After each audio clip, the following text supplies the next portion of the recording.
Thank you, David, for having me today. So our goal today, Sujaata and I, is to go over cases of patients with UC who present with joint pains. And in my clinic, often when a fellow presents a patient, I try to guide them, what would you do next? What would you order? So today we decided to reverse the role. So Sujaata is the boss today. She's going to be presenting the two cases that we, each one of us saw in clinic. And I will try my best to share with you my thought process in approaching these cases. So Sujaata, go ahead. Thank you.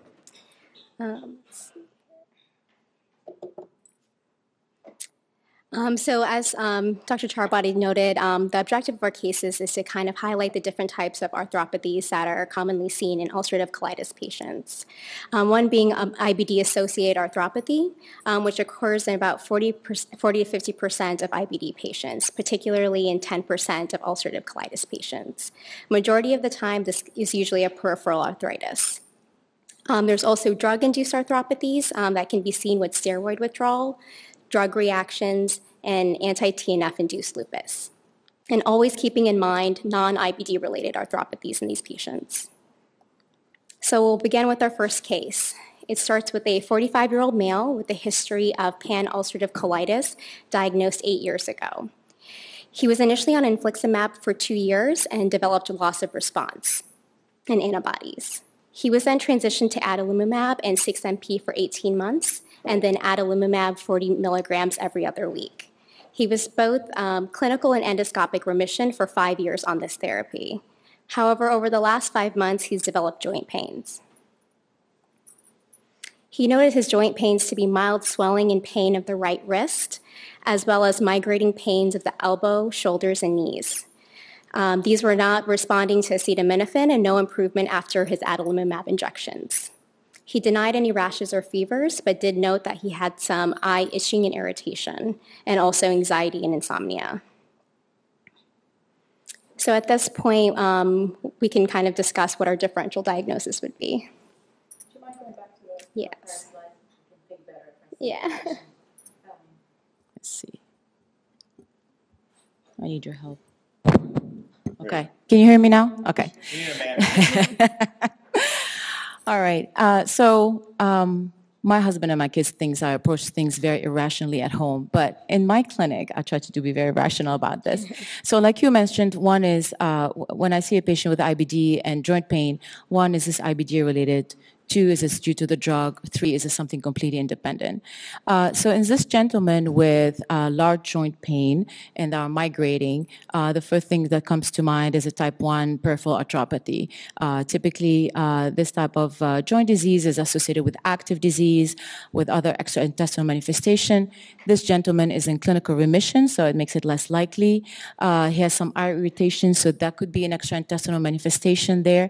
But we know that even in, we've been talking about this today, that even in patients who are in clinical remission, there might be some endoscopic activity. So maybe these joint pains are the expression of what's going on in the lumen. The second thing that comes to mind, could this be drug-induced?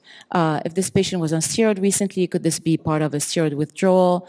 Could this be a serum sickness type of disease? I've seen that mainly with infliximab, not much with adalimumab, but it can give you joint pains, especially in people who develop antibody to the anti-TNF. Could this be a drug-induced lupus, an anti-TNF-induced lupus? It will go well with the pain, with the joint pain. Typically, I've seen people with more of a rash or fatigue and malaise, but joint pains are also a presentation of that. And finally, could this be completely non-IBD related, like a parvovirus infection, maybe some, developing another autoimmune disease, rheumatoid arthritis? I would expect to see some joint deformities. So these will be my my initial thoughts. Yeah, so here's a full list of differential diagnoses that Dr. Charabaty just went over. As she noted, that type 1 peripheral arthritis sometimes does parallel disease activity. However, type 2 peripheral arthritis is independent of disease activity. There can be axial involvement in some of these patients, but that's not the type of pain that our patient was having in our case, but there could be ankylosing spondylitis that's independent of bowel disease and has an association with HLA-B27. So at this point, a peripheral arthritis or a drug-induced arthropathy, as mentioned, was probably the top two on the differential. So what would be the best tests next in order to confirm a diagnosis? So again, I want to know if there's luminal disease. That would explain why this patient's having joint disease. So I would check a CRP and a calprotectin. Ideally, we know that calprotectin is very sensitive at picking up active disease in UC, mainly in distal disease. So that would be my first step. I want to know what his adalimumab level is, if he's having antibodies. If there are positive antibody, that might kind of trigger, this could be a reaction to the drug, an anti-TNF, like a hypersensitivity. And I also want to know what is his adalimumab level in case this is related, the joint pain is related to his disease. I want to see if I can maximize therapies. Since we talked about anti-TNF induced lupus, I want to know what his ANA is, double-stranded DNA, anti-histone antibodies. Probably get some x-rays. If I think the wrist was inflamed a little bit. So look at that, see if there's any joint destruction that will lead me more to an RA diagnosis. So I would start with that. Yeah. So here is the laboratory workup. The white blood cell count was 3.1, which was lower than his baseline of 7. Normal hemoglobin hematocrit, normal CRP, fecal calprotectin was 37. Adalimumab trough levels were 7 with no drug antibodies. His rheumatologic workup was consistent with an elevated ANA, elevated anti-double-stranded DNA, and elevated anti-histone antibody level.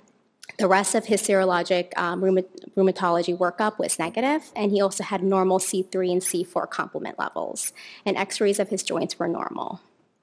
So now I'm thinking more, this is more anti-TNF induced lupus, right? So his disease seemed to be in remission by objective marker with a CRP and a normal calprotectin. The adalimumab level are okay. I think I like higher level, but in this context, seems like it's okay. But what we're seeing is we're having more of the antibodies that we see with drug-induced lupus, the ANA, the double-stranded DNA, the histones, and the antibody that are typically associated with lupus are actually not present and negative. So I'm leaning more toward a anti-TNF induced lupus. So it does so happen this patient did have anti-TNF-induced lupus, and so I will talk a little bit about that briefly. Anti-TNF-induced lupus can occur from infliximab in 2 out of 1,000 patients and adalimumab in 1 out of 1,000 patients. The pathogenesis is thought to be due to an increased autobody formation. There's 2 different hypotheses. One is a cytokine shift hypothesis, which they think is due to anti-TNF causing a systemic blockade of Th1 cytokines. This causes increased Th2 cytokine production as well as increased IL-10 and interferon alpha production, which downstream causes increased autoantibody formation. The second hypothesis is that anti-TNF therapy interferes with apoptosis, and this decreases the clearance of nuclear debris, which increases the release of antigenic particles. Therefore, in susceptible individuals, autoantibodies are made due to the release of these antigenic particles. Symptoms that can occur from anti-TNF-induced lupus, usually a lot of them are compatible with idiopathic systemic lupus, including skin manifestations, which is the most common, including alopecia, malar rash, and macular papular rash. There also can be seen arthritis and leukopenia, like the patient in our case. Serositis, nephritis, and CNS complications are usually rare. These patients usually do not have a prior history of idiopathic systemic lupus. Treatment is cessation of the anti-TNF, and resolution of symptoms usually occur about 1 to 6 months later. In severe cases, about 40% of the time, the patients will require prednisone or steroids. About 10 to 15% of the time, they'll require other immunosuppression, such as azathioprine or methotrexate. After resolution of symptoms, is considered to be safe to switch to another anti-TNF therapy or, of course, changing the mechanism of action entirely. Here is a chart that just differentiates some of the clinical features of idiopathic systemic lupus and anti-TNF-induced lupus. Both conditions, it's more common in females. In anti-TNF-induced lupus, there is a more abrupt onset of symptoms. And as noted previously, serositis, CNS involvement, is more rare in anti-TNF-induced lupus. And this is a chart comparing the lab features between the two conditions. And as noted in both, ANA and anti-double-stranded DNA can be elevated. However, it's very important to note that these positive autoantibodies does not always necessarily mean that they have that disease condition. Therefore, in anti-TNF-induced lupus, anti-Smith antibody is usually normal, and complement levels are usually normal, which differs from idiopathic systemic lupus.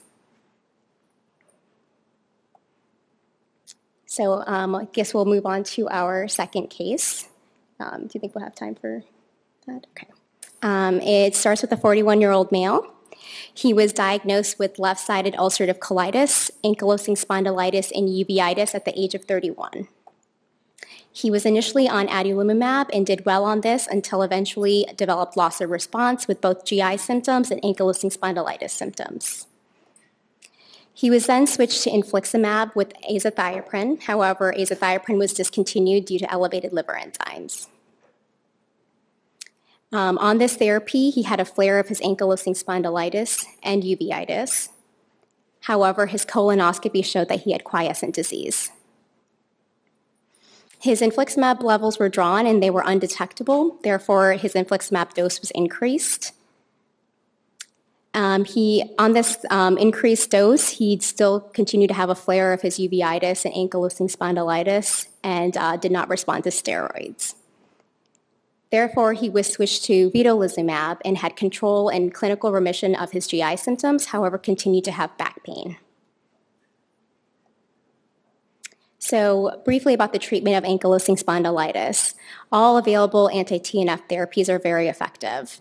In particular, etanercept is effective, however, it's less effective in treating uveitis and controlling IBD symptoms.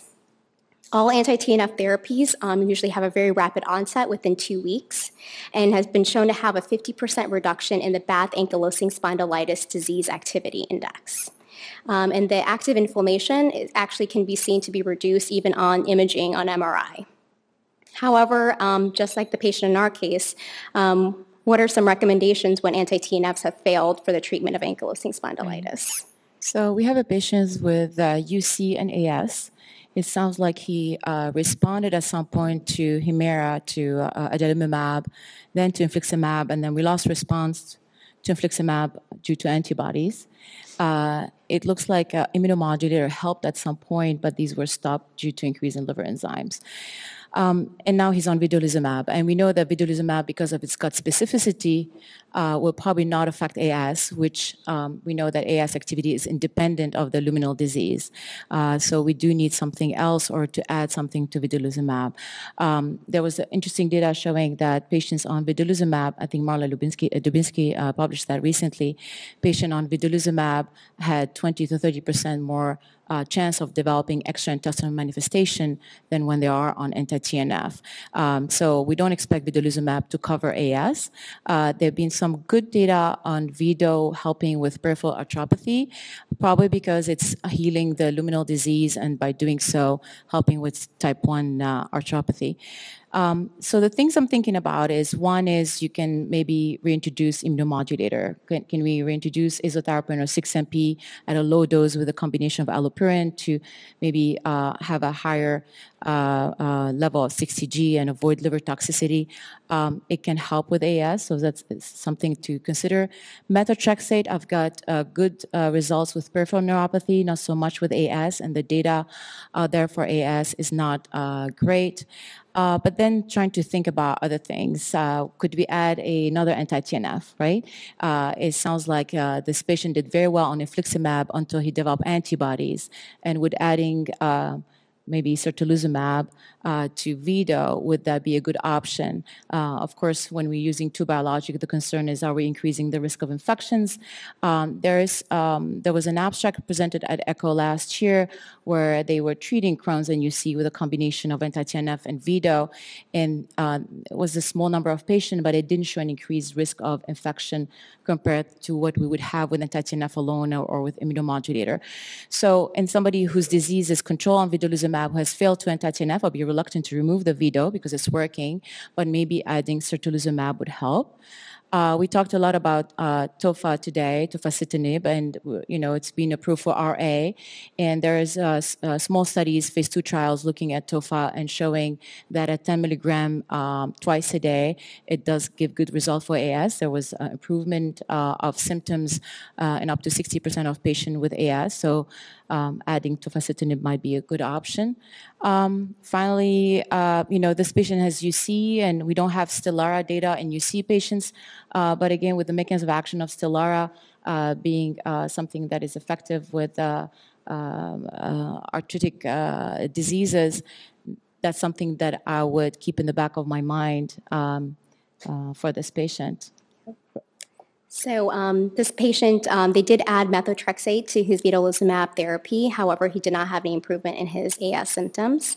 Therefore, as noted, he went to see a rheumatologist. He was started on certolizumab, and therefore on vedolizumab and certolizumab combination therapy, he maintained both clinical remission of his GI symptoms as well as control of his ankylosing spondylitis symptoms.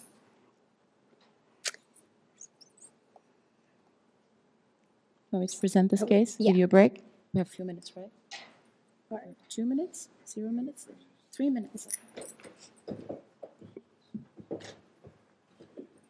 So I get to get invited again, so don't say I'm dumping everything on the fellows.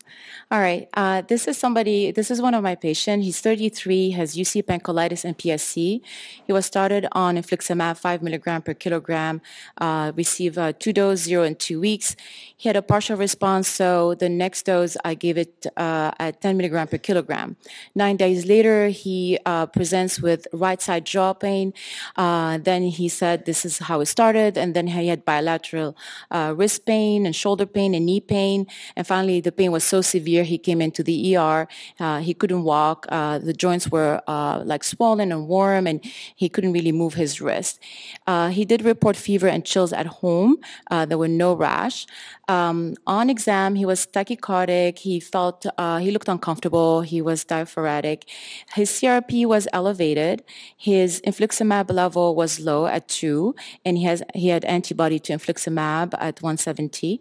And his wrist X-ray didn't show any abnormal soft tissue abnormality or any effusions to drain. Do we go next? This one? All right. So I don't have the high tech that David was using earlier, so maybe we can raise our hands. So do you think this could be IBD-associated peripheral arthritis? Delayed hypersensitivity, serum sickness? Okay. Reactive arthritis? Septic arthritis? Okay, so I think we have a consensus. IBD, it could be IBD-associated arthritis. This patient disease is not controlled yet, so he could have some extraintestinal manifestation in peripheral arthritis. However, he did not have that prior to starting infliximab, so that goes against it. In terms of reactive arthritis, he fits the demographic. Usually these are young men, and typically it occurs with some GI or GU infections. So we did send stool studies to rule out Salmonella, Campylobacter, Yersinia, and urinary study to rule out chlamydia, and these were negative.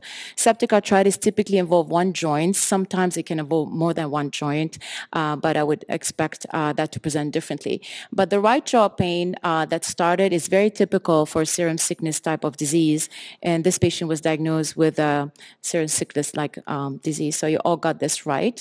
And this used to be described for a patient who received horse serum diphtheria antitoxin antitoxin. And so what happens is you give a foreign protein, you develop antibody, there's an immune complex that form, it deposits in the vessels of the skin and the joint and the kidneys and activate the complement and creates inflammation. And it's very typically, like this patient, it typically occurs 1 to 3 weeks after receiving the offending drug. If you re-challenge the patient with the same drug, you can get an accelerated response within a few days. It's typically self-limited, so when you stop the medication, it should resolve after a few days, but definitely after a few weeks, less than a month, the patient should feel better.